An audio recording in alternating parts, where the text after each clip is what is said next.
Bienvenidos a Somos Parte de la U, Evelyn Andrea y Vinicio Jiménez.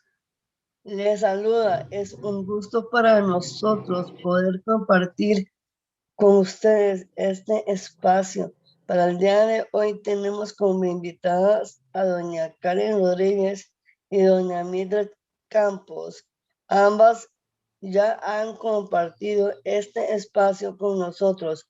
Doña Karen es psicóloga especialista en temas de discapacidad y trastorno del espectro autista, y doña Mildred es abogada igualmente especialista en temas de discapacidad, ambas activistas de los derechos de las personas con discapacidad en nuestro país.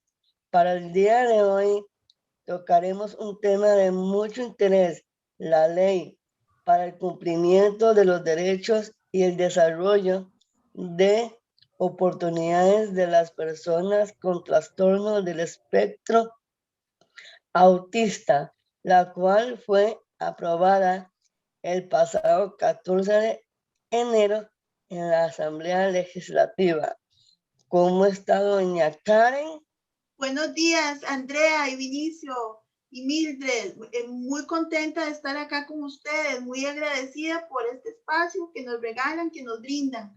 Gracias, Andrea y Vinicio. ¿Cómo está doña Mildred? Muy bien, Andrea. Muy contenta también de estar aquí aportándole a todas las familias costarricenses, a las personas con TEA, a ustedes.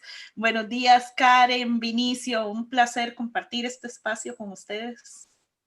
Bueno, para comenzar, queremos que nos cuente un poco acerca de ustedes, porque a pesar que ya nos han visitado en nuestros programas, tal vez algunos, aunque nos comiencen, conocen.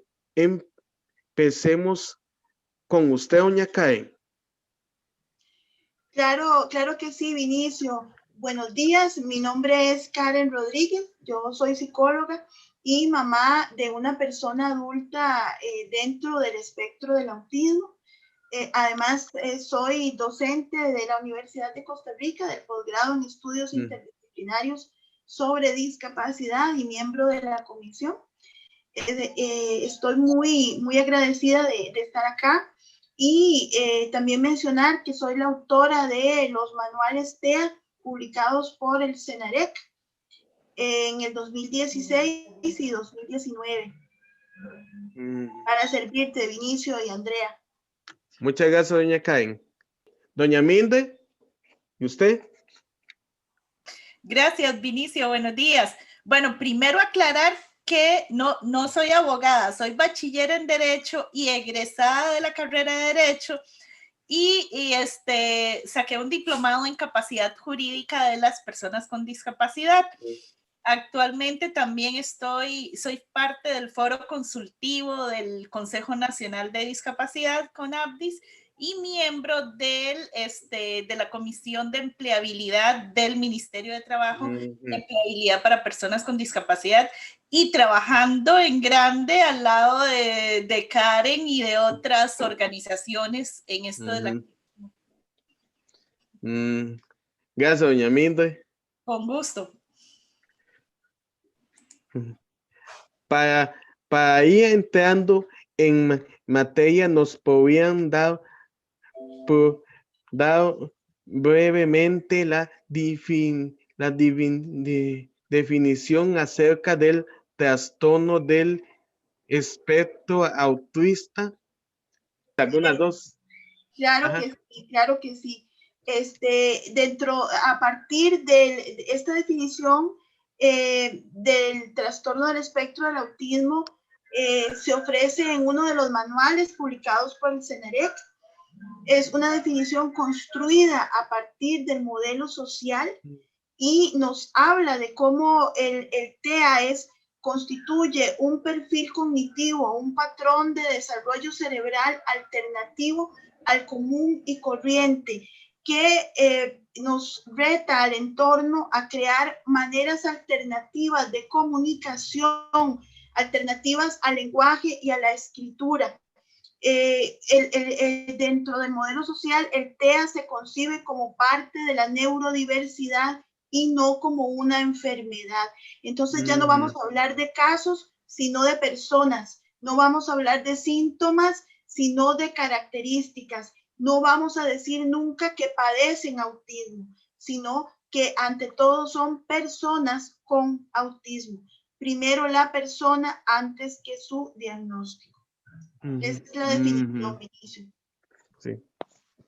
Hace poco, como decíamos al inicio, se aprobó por la Asamblea Legislativa el proyecto de ley 19.902, ley para el cumplimiento de los derechos y el desarrollo de oportunidades de las personas con TEA.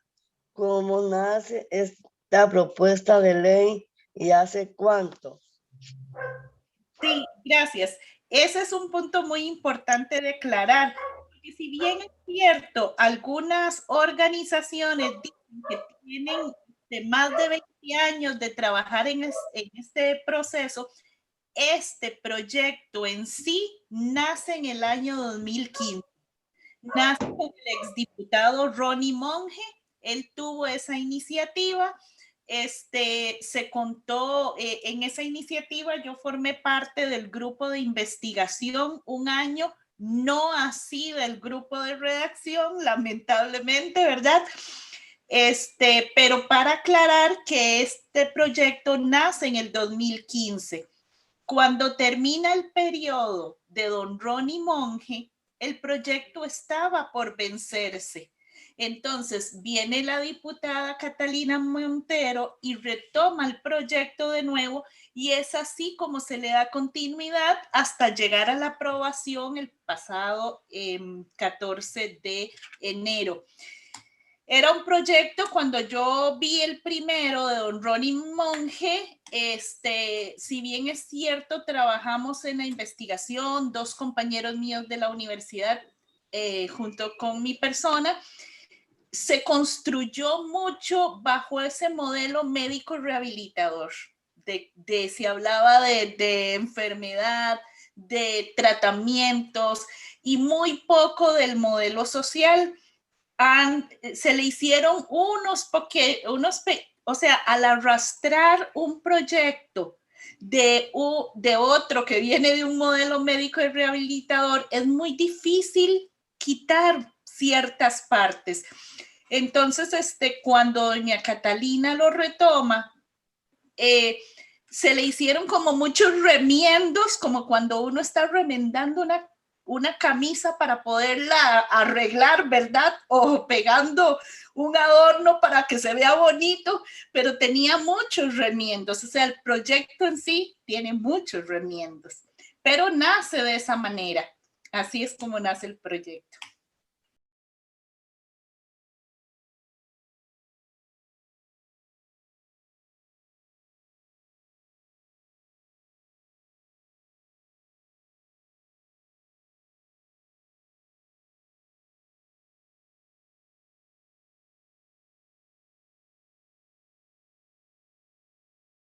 Sin embargo, recientemente varias familias, incluyéndolas a ustedes, han solicitado un veto de ley al presidente Carlos Alvarado. ¿Cuál es la principal razón de esta solicitud? Bueno, esta la vamos a contestar las dos, pero la principal razón es por ese montón de remiendos que se le venían haciendo a la ley, y no eran los remiendos más adecuados. No eran los remiendos más adecuados. Es como cuando uno coge una camisa de color blanco y le va a hacer un remiendo de color rojo o azul. O amarillo. O amarillo, porque no hay hilo blanco. Entonces, no eran los remiendos más adecuados. Entonces, nosotras tratamos hace más de un año de enviar algunas observaciones para que fueran incorporadas al proyecto. Observaciones en cuanto a definiciones, en cuanto a los derechos bajo ese enfoque de derechos humanos, bajo a que no utilizaran algunas nomenclaturas o nombres que más bien disminuyeran los derechos, pero no eran escuchados, aparte de ser, o sea, aunque fuéramos parte de sociedad civil y de personas interesadas, porque somos familias de personas con TEA, no estábamos siendo escuchadas. Entonces, la última posibilidad que teníamos, la última carta, era el veto. ¿Por qué el veto? Porque necesitábamos que ese proyecto o esa ley saliera con la camisa blanca, blanquitita, nada de remiendo, nada de hilos rojos, amarillos ni rojos, sino blanca. Eso era lo que queríamos, eso era lo que esperábamos. Karen.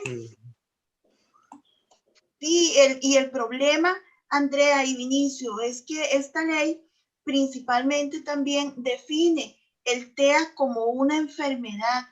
Y eso es un gran problema, chicos, porque entonces al definir la discapacidad como enfermedad, eso hace que el entorno social, los centros de trabajo, los centros educativos, los centros de salud, se les quite responsabilidad para construir los apoyos necesarios para las personas con TEA. El TEA no es una enfermedad, el TEA es una discapacidad cuando enfrenta esas barreras del entorno, pero la persona con TEA tiene derecho a los apoyos necesarios para poder participar de la vida. Y el problema, uno de los problemas principales de esta ley es que es definida como una enfermedad y así no está definida ni en el DSM-5 ni está definida como enfermedad por la Organización Mundial de la Salud. El DSM-5, que es el manual de enfermedades a nivel mundial, ¿verdad? Es una lista ahí aunque esté en ese manual de enfermedades, el TEA no es una enfermedad. Y otro problema, Andrea y Vinicio, es algo que yo le voy a pedir a Mildred que les amplíe, y es la situación de que esta ley repite artículos y legislaciones que ya están en otras leyes, como la ley 7600, como la Convención de Personas de Derechos de Personas con Discapacidad, repite esa legislación. Y Mildred les va a explicar ahora por qué eso es importante de tenerlo en cuenta. Mildred. Sí, es importante tenerlo en cuenta porque la discapacidad es una gran diversidad. Ahí entramos todos. Entonces, cuando a nivel de país tenemos una ley como la ley 7600, nos cubre a todos. La ley 7600 es como una sombrilla.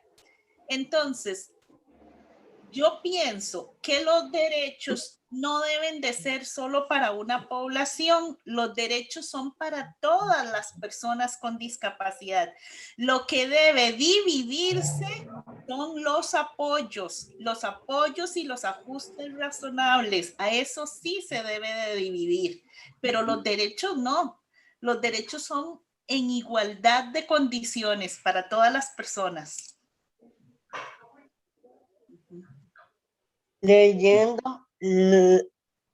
Leyendo la ley, ¿desde qué paradigma podríamos decir que está redactada a la definición del trastorno del espectro autista? Doña Karen. Sí, aquí me adelanto yo y Mildred me apoya juntas, vamos a responder. Es la definición del TEA en la ley está planteada y la ley en general es aun y cuando dentro de sus fines esta ley menciona que se plantea desde el modelo social y del enfoque de derecho, esta ley arrastra, como dijo Mildred anteriormente, una serie de remiendos, de incongruencias a lo largo de su redacción que son peligrosas, deja vacíos muy grandes. Entonces, esta ley, por ejemplo, al definir el TEA como conjunto de afecciones, ya desde ahí está planteando su propuesta desde un modelo médico rehabilitador, donde el TEA es un problema individual, algo que tiene la persona, algo que no tiene que ver con los apoyos del entorno. Esa definición es incompleta, esa definición no abarca a todas las personas del espectro. Es únicamente centrada en las dificultades de la persona con TEA. Y además utiliza otros términos como persona cuidadora, el término persona cuidadora que responde al modelo médico rehabilitador existiendo actualmente, chicos, otros términos ya que vienen de otra ley que se llama la Ley de Autonomía Personal, y esa ley tiene ya otros términos mejores para defender los derechos de las personas con discapacidad. Entonces, chicos, es como si le dijéramos, en lugar de persona cuidadora, la Ley de Autonomía Personal promueve que la persona con TEA tenga lo que se conoce como asistente personal o garante jurídico. Y esos términos no aparecen en esta ley, no se utilizan los términos viejos. Esos son los remiendos que dice Mildred. Esos son los remiendos, chicos, de que ella nos está explicando. Entonces, si es una... Gracias, Karen. Gracias, Vinicio. Bueno, continúa. No, que sí, que si me preguntas, la ley es muy inconsistente en su redacción, se contradice en muchos aspectos y predominantemente está planteada desde un modelo médico rehabilitador que enfatiza que el TEA es una enfermedad, y eso es grave porque exime al entorno, al Estado de generar los apoyos para que la persona con TEA pueda participar en equidad de condiciones. Usted le han preguntado al presidente, bueno, de la persona con TEA, bueno, que tiene todos los derechos, además, que le han preguntado al presidente. ¿Mildred? No, que si le hemos preguntado al presidente. No. Le enviamos una carta. Y no han tenido respuesta a él. Le enviamos una carta, pero te cuento, Vinicio y Andrea, te contamos que ya la ley fue firmada por el presidente. Sin embargo, va a ser muy importante dar a conocer el análisis de esta ley con las familias. Es importante seguir trabajando y haciendo conciencia en las familias de qué implica la aprobación de esta ley. No basta solo con que esté aprobada. Esto tiene consecuencias que hay que analizar. Y les contamos que ayer vencía el plazo y ayer vencía el plazo y el presidente firmó la ley, así como estaba. Ya está firmado. Ya. Nosotras nos sentimos, Karen y yo nos sentimos muy orgullosas porque dimos hasta el último, la última carta, tiramos la última carta y eso nos hace sentir muy bien. Vinicio. Pero no hay que bendice, hay que seguir. Sí, van a salir cosas buenas. Gracias, Minde. ¿Qué es el modelo médico rehabilitador y cómo define la discapacidad, Minde o Karen? Yo les voy a dar la definición en cuanto a discapacidad general. y Karen tal vez nos da la del TEA, ¿verdad, Karen? El TEA está buenísima para vos, Karen. Sí. Y mire esta parte. En cuanto al tema de discapacidad, el modelo médico rehabilitador lo que dice es que la persona tiene un problema y hay que arreglarla. Está enferma y hay que curarla. Entonces, si la persona tiene, por ejemplo, se daba mucho en que se le daban terapias y no se le daban apoyos, las terapias y los tratamientos, se hablaba de eso, era en función de una cura o de arreglarlas para poderlas insertar de nuevo en la sociedad. Entonces todo el enfoque iba con eso. Ese enfoque nació después de la Segunda Guerra Mundial, cuando los soldados se fueron a la guerra, ¿verdad? Entonces muchos llegaron con algún tipo de discapacidad física o discapacidad intelectual o psicosocial, porque sufrieron muchas barreras, por decirlo así, con el tema de la guerra. Entonces, fueron las primeras personas que fueron rehabilitadas o las iban a curar para volverlas a insertar en la sociedad. Entonces, ¿cómo ve este modelo a la persona con discapacidad? Como una persona que está enferma y que hay que curarla. Y curarse no es que bueno, a todo el mundo lo que para curarlas lo llevan con el médico normalmente. Cuando la discapacidad, hay algo muy importante de diferenciar. La enfermedad sí se cura con algo. Cuando alguien está enfermo de algo, se toma una pastilla y se cura. O hay algunas que lo que necesitan es un tratamiento para llevar ese tipo de enfermedad de las mejores, de una mejor manera, con una vida digna, digo yo. Pero la discapacidad es a largo plazo. Es algo que va a vivir con la persona y no es, como dice Karen muchas veces, y dicen las mismas personas, no es que estén enfermos ni que sean diferentes a las personas, ¿verdad?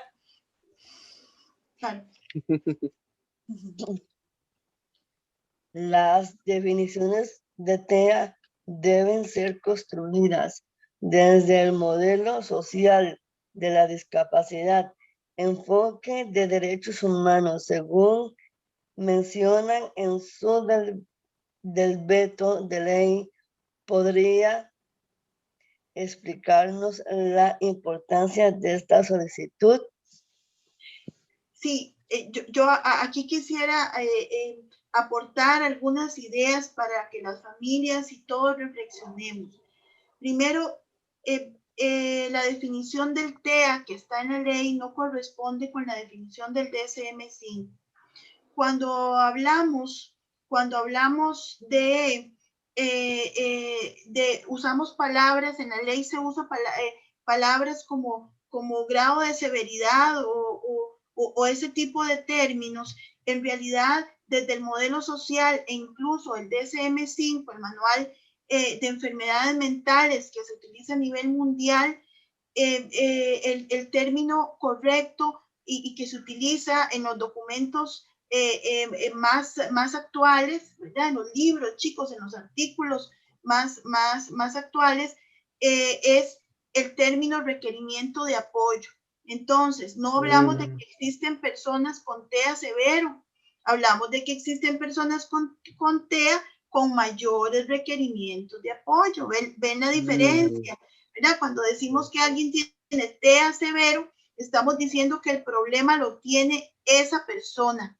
El problema es suyo. Usted tiene algo que es severo. Pero cuando decimos es una persona con TEA, con mayores requerimientos de apoyo, entonces ahí cambia.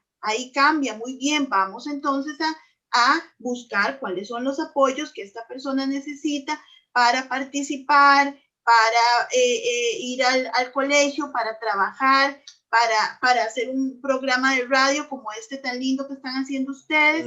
Vamos a generar los apoyos. Ahora, no existen personas, no hay personas con TEA grado 1, grado 2 y grado 3. La persona no se clasifica en grados. No hay persona grado 1, persona grado 2 ni persona grado 3. Lo que clasifica el manual de enfermedades son los apoyos. Apoyos grado 1, apoyos grado 2 y apoyos grado 3. La dignidad de la persona es única, es una sola. No tiene grados. La persona no tiene grados. Y eso debería quedar claro en la ley. Eso es importante, ¿verdad? De aclarar. Por eso es que esta ley tiene, Vinicio y Andrea, tantos remiendos, como dijo Mildred, tantos remiendos que un remiendo se puede romper por cualquier lado, ¿verdad? Por eso era tan importante, por eso pedíamos el veto, para revisarla y poder plantearla desde el inicio de una mejor manera. Otra cosa muy importante, Vinicio, es que como esta ley parte con una definición del modelo médico rehabilitador, no es, o sea, es importante que las familias luchen en ese sentido, porque los paradigmas se rompen y nosotros es importante que nosotros como familias, como personas dentro del espectro del autismo y ciudadanos rompamos esos paradigmas. Si seguimos repitiendo las definiciones bajo el modelo médico rehabilitador, nunca vamos a lograr llegar a ese modelo social de derechos humanos. Esa fue la lucha que las personas con discapacidad desde los años 60 han venido dando.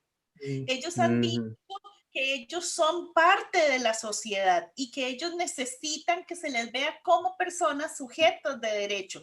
Entonces nosotros no podemos venir a invisibilizar la lucha que por años han dado estas personas. Y ya hay un movimiento de personas dentro del espectro del autismo que ellos mismos piden que por favor no se les defina como que tienen un problema o como que tienen una enfermedad, porque el problema no son ellos, es el entorno que pone las barreras y muchas veces son barreras actitudinales. Doña Karen, esta pregunta que le voy a hacer no está en el guión. Oh, muy bien. Adelante, Andrea, gracias. Adelante. Ok, usted tiene un hijo con autismo, ¿verdad? Sí, Andrea, sí. Ok. Los muchachos con autismo pueden estudiantes de la universidad. Andrea, te cuento. Las personas con autismo son muy diferentes entre sí, muy diferentes. Entonces, hay algunas que sí, que podrían querer, si ellos quieren, porque es importante, ¿verdad, Andrea? Consultarles a ellos y preguntarles, ¿usted quiere ir a la universidad? Es importante preguntarles, pero la persona con autismo puede construir su vida si se le respeta qué es lo que desea y qué es lo que necesita. Algunos no querrán ir a la universidad, pero querrán hacer otras cosas. ¿Qué es lo importante, Andrea? ¿Qué es lo importante? Que desde el modelo social se le debe preguntar a la persona. Desde el modelo social le preguntamos, Andrea, ¿usted quiere ser locutora de este programa? Y Andrea dice, sí, yo quiero, ¿verdad? Desde el modelo social hay que hacerle la pregunta a la persona y la persona con autismo tiene el derecho de decidir desde los zapatos que se quiere poner hasta a dónde quiere ir y qué quiere hacer. Y eso de alguna manera se obvia en esta ley. La persona con autismo tiene derecho a decidir y a participar, y en esta ley, al momento de su redacción, no participaron personas con TEA, no participaron, y eso, Andrea, es grave. La hicieron otras personas y no tomaron en cuenta la opinión de personas con TEA que hubieran podido opinar, y eso no fue consultado. Eso no es modelo social. Doña Mildred, gracias por contestarme, doña Karen. Gracias, Andrea. Doña Mildred, esta no está en el guión tampoco. ¡Qué bueno! Usted que está estudiando también Derecho, es difícil que las personas con discapacidad, con síndrome de Down, pueden trabajar en la Asamblea Legislativa. Si la persona tiene la formación y los apoyos y los ajustes razonables, puede trabajar, tienen derecho a trabajar no solo en la Asamblea Legislativa, en el lugar en que ustedes se imaginen. Si se preparan para eso, si desde pequeños les dan esos ajustes razonables y esos apoyos que ustedes merecen en igualdad de condiciones que todas las personas, ustedes pueden trabajar donde ustedes se imaginen, en cualquier lado. Y por eso se está trabajando bastante, por abrir, por eliminar esas barreras que la sociedad ha puesto por años. Por eso nosotras damos la lucha, por eso tiramos esa última carta, porque no es justo que a veces en la misma familia, en el mismo barrio, en la misma sociedad, sigan poniendo ese tipo de barreras. Y para las dos, necesito que me contesten algo. Yo tengo síndrome de Down. Yo puedo estar en una parte indicada que es para mí. Yo quiero estudiar y trabajar como asistente de oficina. ¿Puedo lograrlo, sí o no?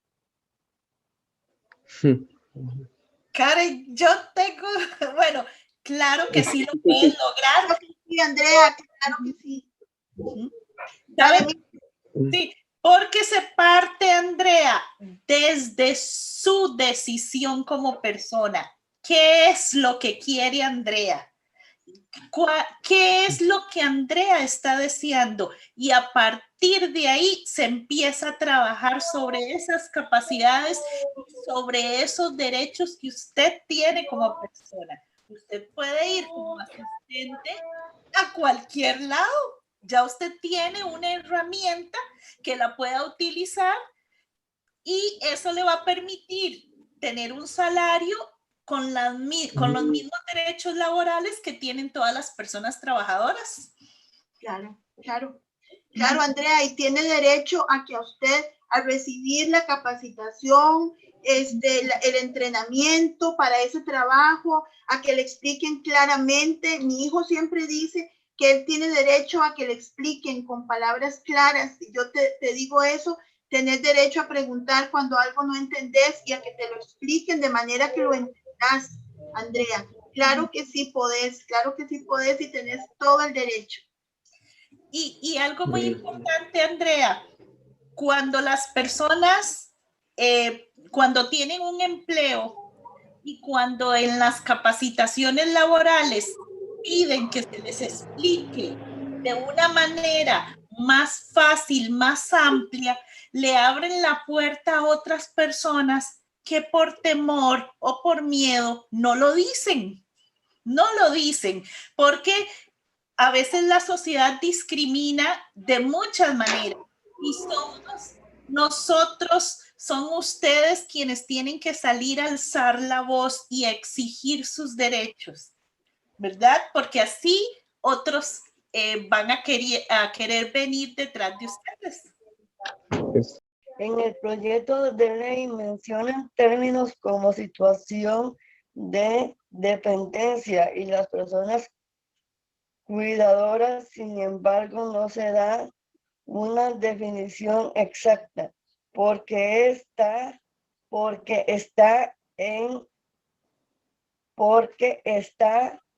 una razón de riesgo para la población con discapacidad.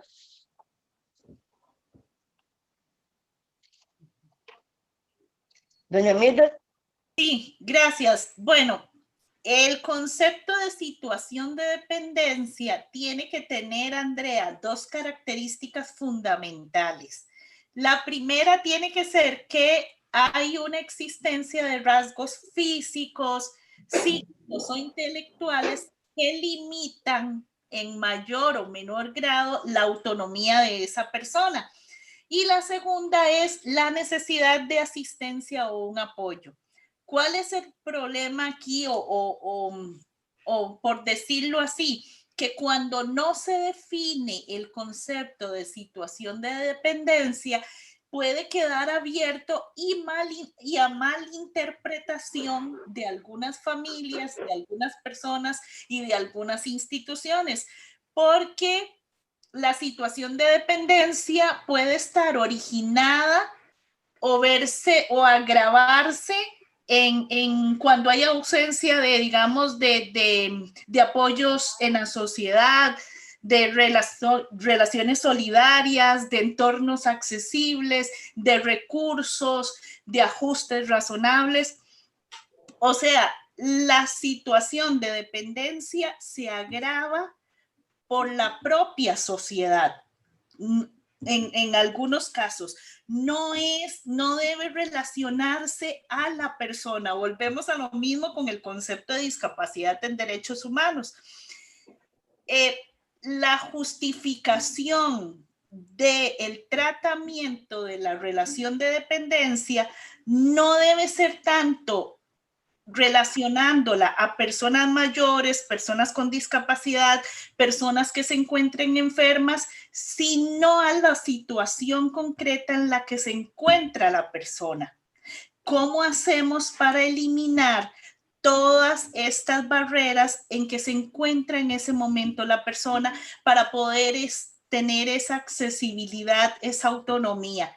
Pero ese es el problema en este proyecto de ley, que al no ser definida, pueden definirla bajo un modelo médico rehabilitador y no bajo este concepto social de derechos humanos, que la situación de dependencia no la trae la persona, se la pone el entorno o otras personas las llevamos a esa situación de dependencia.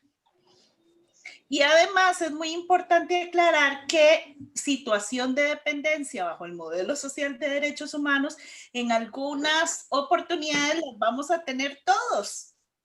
Todos vamos a requerir apoyo en alguna oportunidad de la vida. Todos en algún momento. Pero es ver cómo eliminamos o cómo convertimos esa situación de dependencia de esta manera que sea un apoyo para la persona. Claro, claro. Y también, Mildred, si me permitís, claro. Andrea y Vinicio, si me permitís agregar acá, este concepto de situación de dependencia, como dijo Mildred, hay que definirlo desde el modelo social, porque es peligroso y se asocia mucho al concepto de persona cuidadora.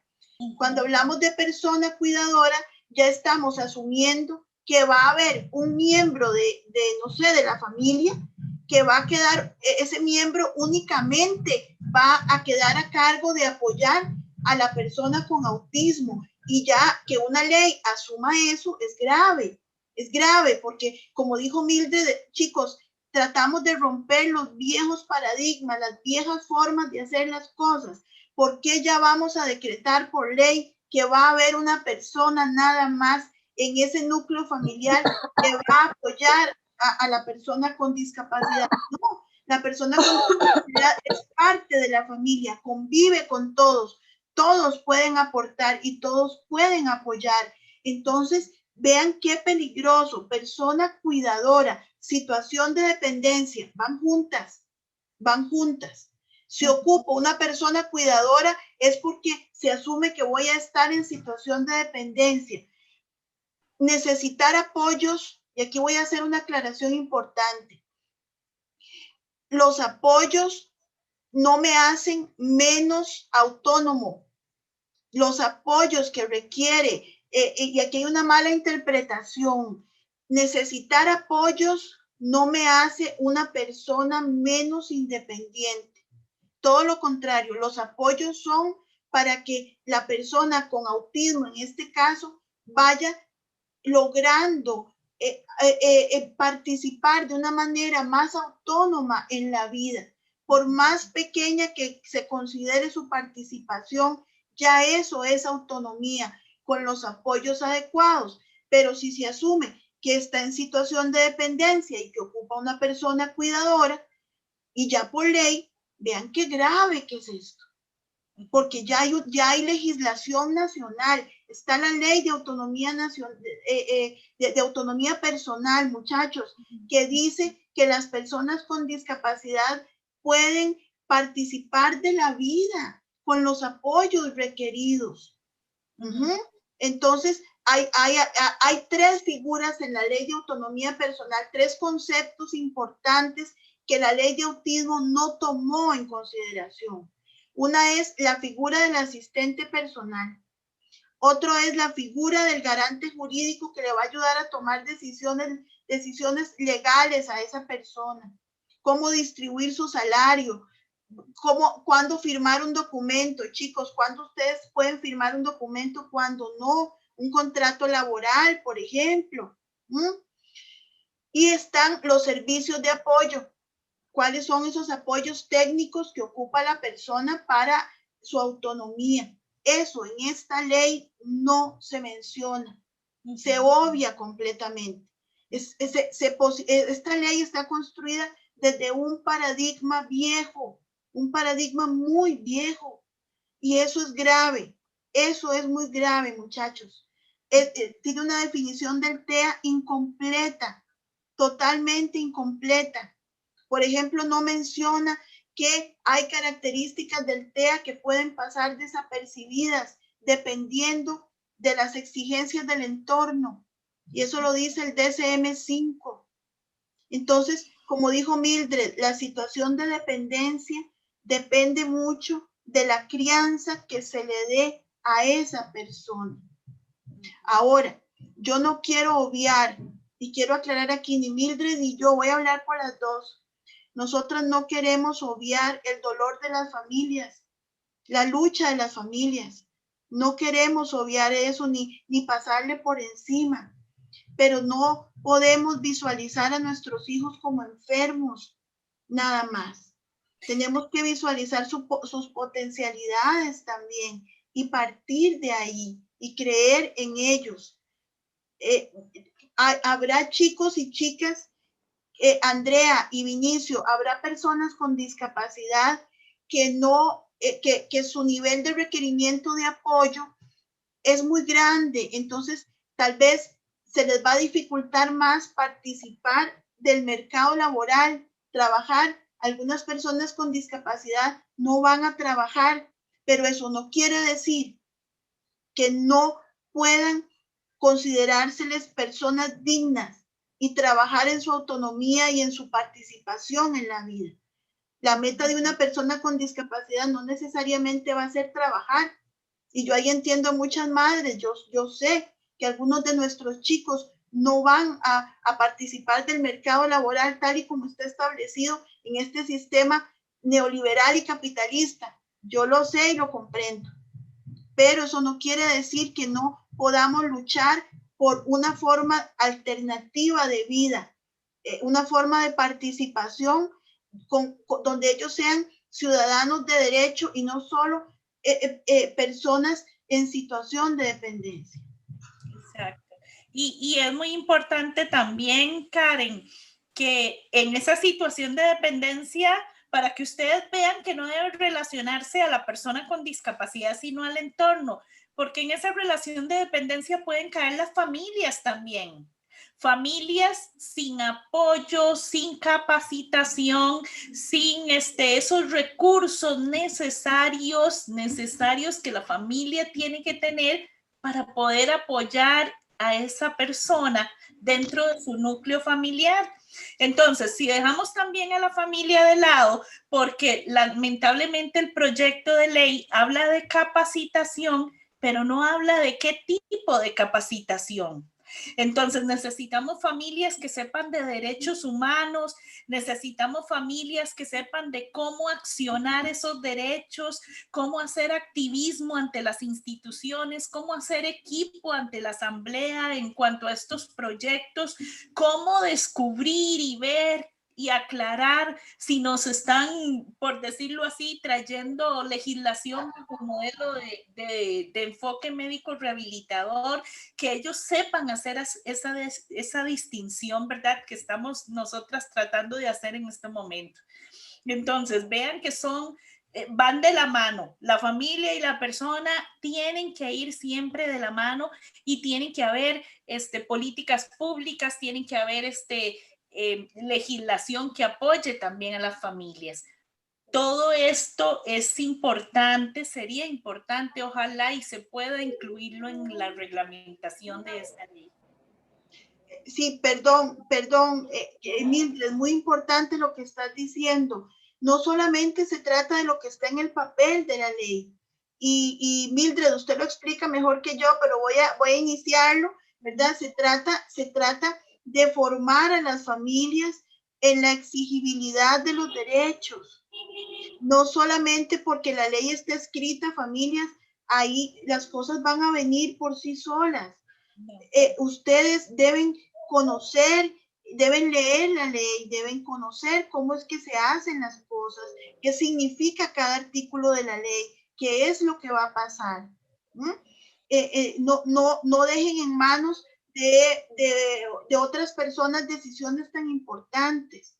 Ustedes deben conocer también que la lucha, si ustedes no activan la legislación nacional, va a pasar lo mismo que ha pasado con otras legislaciones. Ustedes sienten que no sirven, pero es porque ustedes no saben cómo activar esos procesos de defensa de derechos. Y eso es lo que necesitan, en eso también necesitan capacitarse, como dijo Mildred.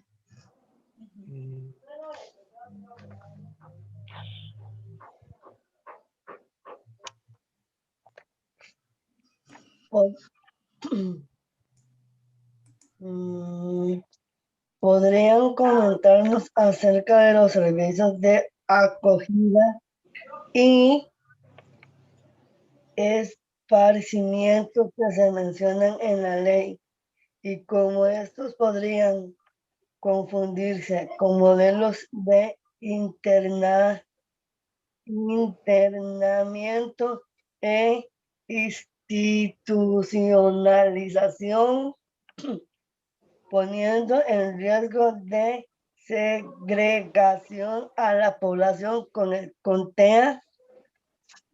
Doña Karen. Bueno, aquí Mildred, ¿querés vos la palabra primero? Creo que vos tenés como más propiedad para iniciar esto y yo continúo. Bueno, este capítulo es muy importante relacionarlo con la ley de autonomía personal, de la cual Karen nos habló hace un ratito. No, ¿por qué? Porque los centros o los programas, se habla de programas, porque cualquier tipo de programa que alguna organización o institución venga a abrir, tiene que respetar la voluntad de la persona con TEA. No es que por abrir el centro o por abrir el programa de acogida vamos a llevar a todos los adultos con TEA a esos programas. No, es importante que se respete la voluntad de esa persona. Si esa persona dice, no, yo no quiero ir ahí yo me quiero quedar en mi casa, se respeta la voluntad. O si esa persona dice, no, yo quiero ir a este otro lugar, yo quiero ir a Proin, se respeta esa voluntad de esa persona. La confusión de muchas familias es porque han dicho que es que sus hijos no saben manifestar su voluntad, pero esa es otra figura que Karen nos mencionaba, perdón, y ahí entra la figura del garante. El garante es la persona que viene a garantizar cuál es la voluntad de esa persona. Por eso esa persona garante tiene que ser alguien muy cercano a la persona con TEA. ¿Por qué muy cercano? Porque tiene que garantizar qué era lo que le gustaba a esa, o qué es lo que le gusta a esa persona, dónde se siente más cómodo o más cómoda, dónde disfruta de sus capacidades. Y, por ejemplo, si lo ha visto todo eso en su hogar, debe respetar la voluntad de dejar a esa persona en el entorno donde mejor se encuentre. No es que la vamos a llevar a esos programas de acogida y a esos programas de esparcimiento en contra de su voluntad, porque ahí sería violentar esa voluntad. Entonces, hay que relacionarlo muy, muy bien con la ley de autonomía, la ley de autonomía personal. Hay que leer las dos leyes en conjunto, analizarlas y compararlas. No podemos violentar la dignidad de nuestros hijos, de nuestras hijas, imponiéndoles modelos de vida que nosotros queremos. Las familias no podemos imponerles a ustedes cómo quieren vivir ustedes, cómo quieren estudiar ustedes, dónde quieren vivir o dónde quieren tener esos espacios.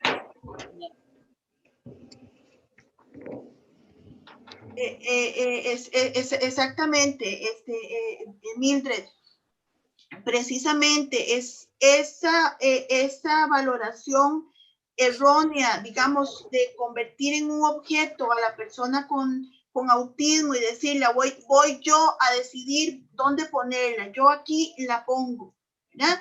Esa es la actitud incorrecta que nos parece un peligro con estos servicios de acogida. No entendemos muy bien de qué se trata ni qué son. Y eso debería ser muy bien especificado en la reglamentación. Y la fiscalización de estos servicios de acogida. ¿Quién va a fiscalizar los derechos de las personas que acudan a estos servicios de acogida? Pero más grave todavía es que dentro del enfoque inclusivo, del enfoque de derechos en el que buscamos vivir, las personas con autismo debieran de poder asistir a donde sea, a donde quieran. La sociedad debería estar preparada. ¿Cómo es posible? Por ejemplo, voy a dar dos ejemplos concretos. El Servicio Nacional de Transporte Público. ¿Cómo es posible que los autobuseros no estén preparados para reconocer y darle el apoyo respetuoso a las personas con autismo que utilizan el transporte público? Se niegan a recibir capacitación. ¿Cómo es que eso pasa? Por ejemplo, ¿cómo es que el Ministerio de Educación Pública le da el aval a las instituciones educativas privadas que dicen avalado por el Ministerio de Educación Pública, y esas instituciones se reservan el derecho de admisión para las personas con autismo? ¿Cómo es posible que eso pase? Que el ministerio que respeta la legislación en discapacidad de nuestro país no tenga mayor injerencia sobre estas situaciones y sobre la gran cantidad de injusticias que se cometen contra los estudiantes con TEA en las diferentes instituciones educativas privadas. Entonces, ¿cómo es posible que la ley, por ejemplo, no mencione la protección que deben de tener las personas con TEA referente a terapias que se venden y que se ofrecen como la panacea para curar el autismo y que son peligrosas más bien para las personas con autismo? ¿Cómo protegemos a la ciudadanía costarricense con TEA de esos mercaderes de esos mercaderes que le mienten a las familias. Eso no está en la ley tampoco. ¿Ven? Entonces, los derechos de las personas con autismo son muchos, son muy variados, son muy diversos, porque las personas con autismo también son diversas en su forma de existir. Ahora, los servicios de esparcimiento, Mildred, yo comienzo y por favor usted amplía. Los servicios de esparcimiento, yo no entiendo qué son. ¿A qué se refiere? Yo no lo entiendo, porque yo como mamá de una persona con TEA siento que puedo asistir al Parque La Sabana si yo quiero. ¿O será que solo voy a poder asistir a servicios de esparcimiento que diga servicio de esparcimiento para familias de personas con TEA? Yo eso no lo entiendo. Eso es segregante, eso es un retroceso, eso es discriminatorio. Además, y lo dije en el documento que envié hace un año, lo escribí en el documento. Cuando hablamos de que necesitamos esparcirnos de nuestros hijos, hay ahí un sentimiento peyorativo que hay que revisar, que es peligroso. Yo como psicóloga tengo que decir, la crianza de los hijos, de cualquier hijo, es compleja. La crianza de cualquier hijo es compleja y a veces es cansada de cualquier hijo, pero dependiendo lastimosamente del lugar que se le ha dado a los hijos con discapacidad en las familias lo vivencian de otra forma y ahí es donde está el asunto que debemos revisar. Pero yo estos servicios de esparcimiento los revisaría muy bien y hay que revisar la reglamentación. ¿Qué son? No entiendo. Que alguien por favor me explique. Sí, Karen. Karen tiene razón porque, y yo también decía que al ser una ley para personas dentro del espectro del autismo, debió de haber sido literal a como a veces comprenden estas personas las cosas, no con tantos vacíos porque nosotras no hemos terminado de entender qué es programa de acogida y programa de esparcimiento. Quería aclararles que aquí la palabra acogida es la peligrosa porque se puede confundir con institucionalización. Bueno, venga, usted tiene TEA, yo lo acojo. Yo hubiese preferido que se pusiera, por ejemplo, vivienda con apoyos. Vivienda con apoyos, si hubiesen tenido que poner algo así. O bien que dentro de la comunidad se abran programas de apoyos en la misma comunidad para esa persona con TEA, porque esto hay otra problemática. Muchos de estos programas de acogida, que no me gusta esa palabra, quedan solo en la meseta central. Quedan solo en San José y tenemos zonas rurales, tenemos zonas indígenas, estamos en zonas alejadas, Guanacaste, y lamentablemente este proyecto no tiene financiamiento para llegar a esos lugares más lejanos, para llegar a esas familias y para llegar a esas personas que realmente están necesitando de estos apoyos, de estas comunidades capacitadas, que den ese apoyo a esa persona y a esa familia que vive en su comunidad, que la incluyan a su comunidad, no que la vayan a llevar a un lugar de acogida, ¿verdad? No necesitan que los acojan, necesitan que los incluyan en su comunidad. Exacto. Y eso lo dice la ley, Vinicio y Andrea, lo dice la ley de autonomía personal, Mildred, que la persona con autismo tiene el derecho de convivir y participar en su comunidad. Gracias a doña Karen y a doña Mildred por habernos acompañado el día de hoy. ¿Doña Karen? Sí. Gracias, doña Karen y doña Mildred. Gracias, Andrea y Vinicio. Queremos reiterar y recomendar que la reglamentación de esta ley sea revisada cuidadosamente, con fundamentación técnica, con conocimiento del TEA como espectro, no como enfermedad, sino como condición de vida, y queremos reiterar que no hemos querido obstaculizar ni respetar procesos, sino mejorar y apoyar los derechos de las personas dentro del espectro del autismo. Doña Mildred. Sí, muchísimas gracias por esta participación. Igual que Karen, es importante que las familias estén detrás de esa reglamentación, cómo están reglamentando esta ley, esas definiciones, cómo están trabajando esos programas de acogida, esos programas de esparcimiento.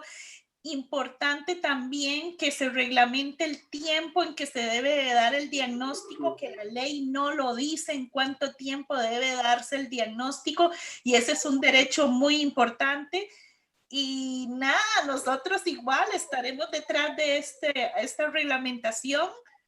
No, como dice Karen, no porque queramos obstaculizar, sino porque somos parte de también el colectivo y tenemos el derecho y la obligación de que los derechos de nuestros hijos, de nuestras hijas se cumplan. Ustedes trabajan juntas, ¿verdad? Muchas veces, sí, Andreita, muchas veces. Muchas veces. ¿Y no tienen un número de teléfono? Las dos. Ajá. Para la gente que han llamado. Para que si la gente está, si hay personas con TEA y quieren un consejo de doña Mildred, un teléfono. Claro, mi teléfono es 88 35 19 47 y mi página en Facebook es mi nombre completo, Mildred Campos Sandoval. ¿El suyo, en tu página y tu teléfono? Con todo gusto. Mi teléfono es 8860-7417 y mi página es precisamente como ven ustedes ahí en pantalla, Educatea Karen Rodríguez. Esa es mi página. Perfecto. Gracias, Mildred y Karen. A otra ocasión los invitaremos a un programa para que nos deje más tiempo. Gracias. Gracias, Mauricio. Chao.